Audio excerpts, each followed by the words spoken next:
مسرح المركز الترفيهي يسرنا تقدم بجزيل الشكر للأفاضل بلدية صحار وبخاصة أفراد المركز الترفيهي الأخ عبد الله النقبي وجميع الأخوان.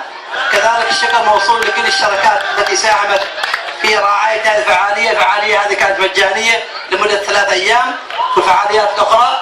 شكرا لبنك مسقط، شكرا لميناء صحار الصناعي، شكرا لأوربك، شكرا لإدارة السياحة لمحافظتي شمال وجنوب الباطنة، شكرا لجمعية المرأة العمانية بصحار. هذين هم الرعاة الرئيسيين لمهرجان عيود بصحار.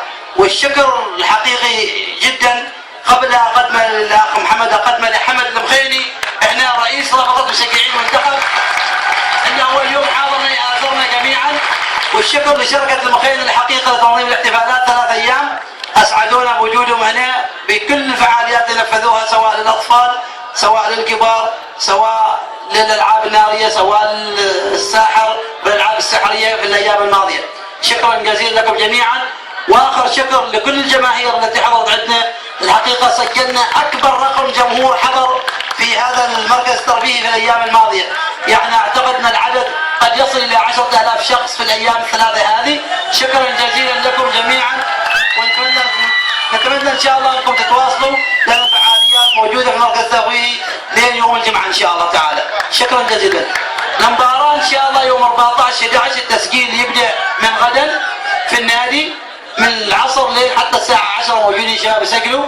التغذيه والنقل والتذاكر المباراه علينا بالاتفاق مع الاتحاد العماني لكره القدم، وكلنا نبض واحد وان شاء الله موجودين ونحاول نسجل كل الناس حتى اللي من الانديه. التسجيل ايضا اللي باقي من ولايات اخرى يسجلوا، ما عندنا اشكاليه، تسجل اسمك وتسجل رقم هاتفك عند الجماعه بيتصلوا بك، طبعا بيحددوا لك يوم للذهاب لمسقط ان شاء الله. شكرا جزيلا لكم جميعا، السلام عليكم ورحمه الله وبركاته. شكرا.